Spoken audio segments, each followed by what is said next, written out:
right, back in the Pratt Pack gym, and yeah, figures. I got a NFL agent on the Comcast Sports line and on the Comcast TV, watching a little bit of the replay of Good Morning Football on the NFL Network. But it is, well, good morning to you, a late morning, but it is a, well, kind of puzzling morning as far as what happened to our Pittsburgh Penguins last night.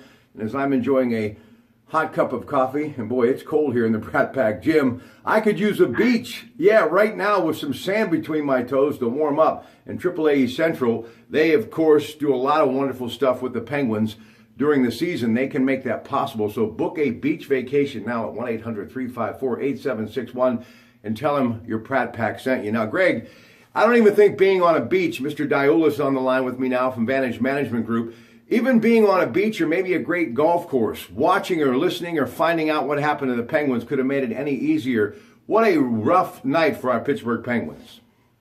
Yeah, Rob, I got a bad feeling that there's about 25 guys on the Penguins roster that might be calling AAA East Central on Thursday morning after the way that they performed last night, because right now all of the momentum, all of the mojo is on the Capitals side after a blowout like that. I mean, you got to be turning and looking and saying, you know, where's Murray? Where's some other help?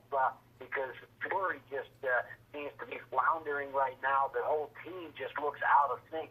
No offense whatsoever in the early going, Rob. With 6 shots, I think, in the first period. Even, you know, tried to change up the lines a little bit to get something happening, but really just couldn't get effective at all last night.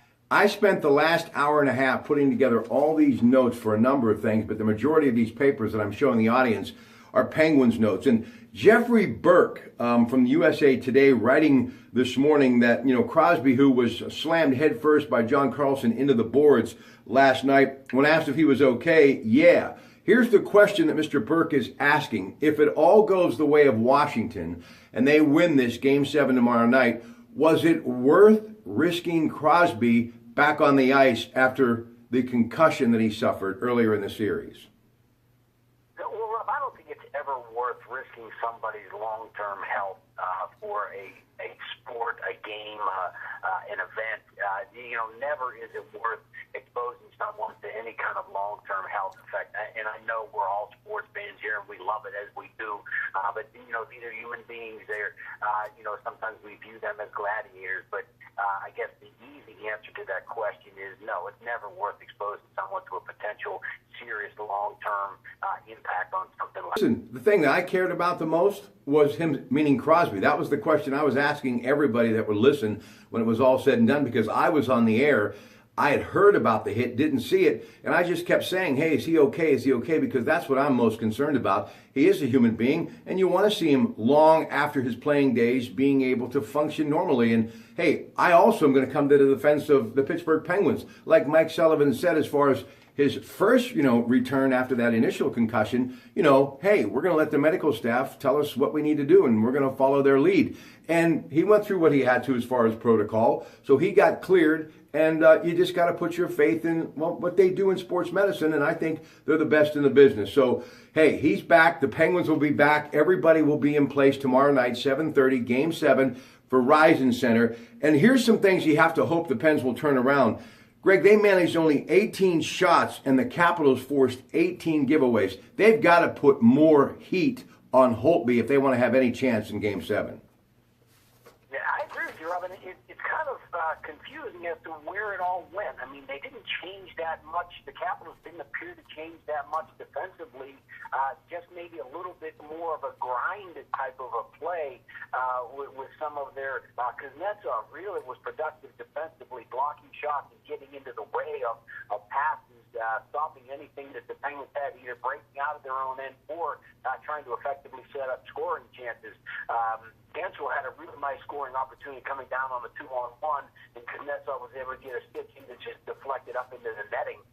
So, yeah, they just didn't really it's hard to put a finger on as to, you know, what did they do to put a finger into the dike of the Penguins' effectiveness to get a lot of shots on goal, because that tends to be how they can get the Holtby, is just peppering him with a lot of shots, not necessarily great opportunities, but getting a lot of shots on goal on him, and he'll tend to give up a cheap goal at some time, a soft goal, but it's got to be getting more shots on, and somehow, some way, the Penguins have to figure out a way to do that. TJ Oshie scores, 7 minutes, 19 seconds left in the opening period. And then as they began the second period, a guy who was a real thorn in the side of the Penguins last night with a couple of goals, Andre Burakovsky got one, and of course, Backstrom got one, John Carlson got one. The Pens got goals, as you mentioned, Gensel's name. He did get a goal late in the game, as did Evgeny Malkin.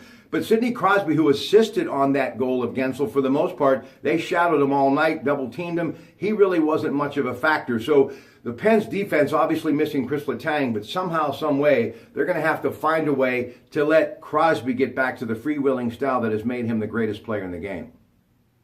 Yeah, it was interesting, Rob. They really followed him with the camera on one exchange when he was after a face-off equal and he went to the front of the net. And they were really banging pretty good. Surprised that at least one of them did not get a penalty for either a cross-check or a high stick.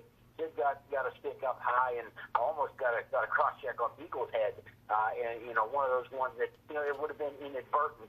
He certainly wasn't aiming for his head. The stick just kind of slid up. But those exchanges, and it was good to see though that Crosby doesn't appear to have any issues with regard to the head injury. I mean, he's playing 100% with it, with that part of it. Just not really getting it to click right now. But hockey's one of those weird things. You get one goal and all of a sudden everything changes. Momentum seems to be one of those things that right now it's all on the Capital side, but momentum really only lasts about the first 2 or 3 minutes of the next game, and then once you kind of weather that storm, you get over the initial force of the momentum, and then the game can change itself, and each game has its own momentum swings within that game. I don't think the Penguins will be looking at this game, whether they had lost a 3-2 overtime game or a lopsided score like they did. Doesn't really matter when they get into this one. And the Penguins have a pretty good history of winning some games, closing some things out, game sevens on the road. So not an impossible task for the Penguins by any stretch. Greg Diolis will join me tonight on the Disc Institute of Pittsburgh Newsline in the 9 o'clock hour because we'll have much more to talk about as, yes, the day unfolds concerning our Pittsburgh Penguins and that Game 7. They need to win it, folks, obviously, to move on to the conference final, and the puck will drop at 7:30 at the Verizon Center, and that, of course, will be seen on the NBC Sports Network. Ladies and gentlemen, for Greg Diolis, I'm Rob Pratt. Thank you so much for joining us in the Pratt Pack Gym, and remember, MTO Food to Go 24 hours a day.